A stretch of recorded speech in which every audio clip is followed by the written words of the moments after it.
Same day, different shirt. What, you expect me to put that flannel back on? Bitch, it's hot in here. What's up, guys? Phoenix here. This video is going to be another card review / discussion type video. There has been so much information just coming out of the woodwork for Shining Victories.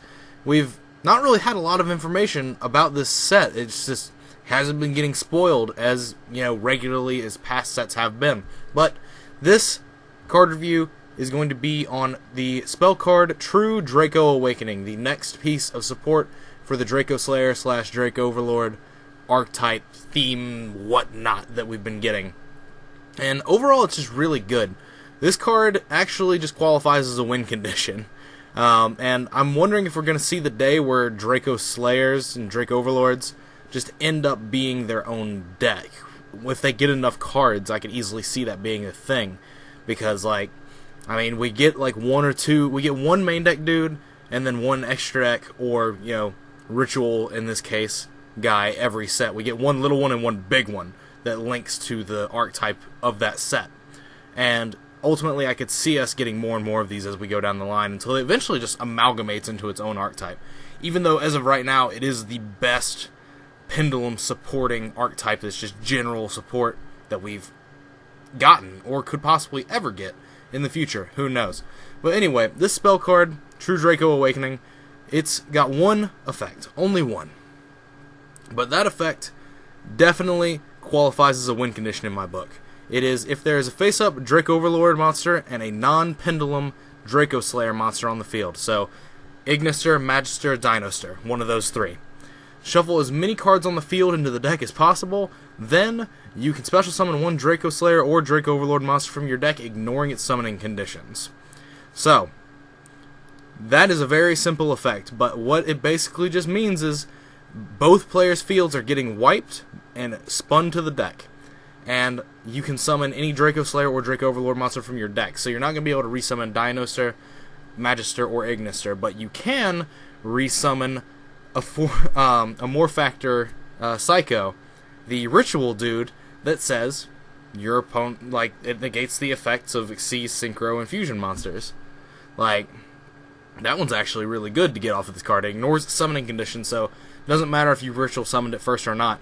But basically, you just get a beater for free. There's no other restrictions on this card, like you can't conduct your battle phase, anything like that. The only requirement for you to activate this is for you to have any Draco Overlord monster on the field, and then any non-pendulum Draco Slayer. And so, that actually brings up a very valid point that I didn't really notice until this very moment, that all of the Draco Overlord monsters are main deck monsters, but the Draco Slayer big evolution guys are in the extra deck. I wonder if that will continue out through the theme. The Draco Slayers, when they combine with another archetype, they go into the extra deck.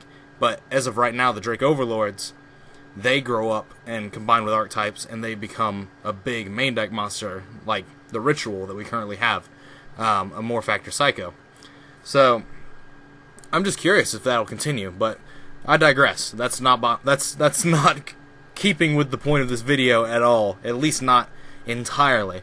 But something that you can just do with this card to just ensure that you get the victory is to ritual summon a Morphactor Psycho and then use this card, shuffling it back into the deck so you did properly ritual summon it, so your opponent skips their next main phase 1, and then summon it out of the deck again off of this, negating Fusion, Synchro, and Xyz monster effects.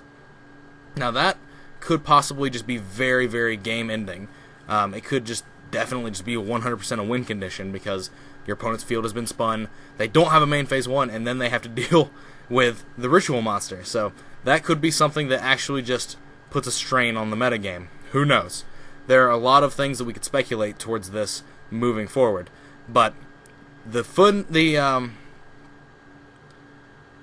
fair thing about this card is the fact that it only special summons the monster, ignoring its summoning conditions. It does not ritual summon a Morphactor Psycho. It does not ritual summon it. So if you hadn't ritual summoned it already in the turn or later in the turn, then it's not going to skip your opponent's next main phase 1. So they will still get their turn in its entirety. They will just have to deal with the walking skill drain for the extra deck monsters, but that should be easier for them to deal with as long as they have some form of main phase in order to reposition themselves and counter you. But like I said, if you ritual summon the dude first or after you activate this card, since there's no restrictions on what you can do for your entire turn when you activate this card, then it should just win you the game outright. Your opponent's going to be taking the hardest of L's. But ultimately, I really like this card. Even its artwork is ballin'. Like, look at that. That is some good-ass artwork. All of these cards have amazing artwork. I have no idea what this little swirly dragon thing is in the background. It's like a yin-yang symbol type deal going on there, but I have no idea what's happening there. But hopefully that gets explained in a future card. Like, for this archetype, that could just easily be a future card. Like the artwork of a future card for this archetype. Or, excuse me, not archetype. Theme, since it is technically two different archetypes. It's Draco Slayer and Drake Overlord. But anyway, I digress. This video, I don't need to make it any longer than it already is. So I guess that will be it. But as always, guys, thanks for watching. Like, comment, subscribe, do all the nonsense you usually do. Links are in the description to both my Facebook pages. If you want to connect with me, chat with me, whatever, definitely check those out down below. Leave a comment telling me what you guys think about this card, anything that you may think that I may have missed, anything you just want to add, any input, any comments, any concerns, anything like that. I just want to, you know, I want the comments in my videos to be discussion points. Hive mind. I like that kind of nonsense, so I like to encourage it. But anyway, click on that if you have not. I greatly appreciate it. It helps me make money, and there's no reason to lie to you guys about that. If you have an ad block enabled, do me a quick favor, disable it, refresh the video, click an ad or two, and then put the ad block back on when you are done. It takes seconds out of your day, it takes no money out of your pocket, and it helps me out more than you could ever know, and I'd be greatly appreciative to you if that's something you could take the time out of your day to do. And it's just a great way to show your support of the things that I'm doing for the channel currently. I've been talking a lot today, and I'm starting to feel myself trip over my own tongue, but hopefully I can film a few more things before that ends up taking full effect.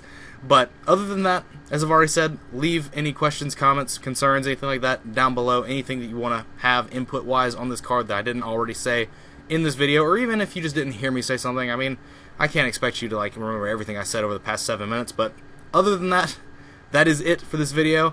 I really want to know what you guys think about this, and I hope we get more good Draco Slayer, Draco Overlord cards in the future, because this theme is very good in terms of all the cards it's been getting, even though most of them are just like vanillas and stuff like that. Like, that's insane. This theme is amazing. But other than that, that's it for this video, as I've already said, and as always, guys, take care.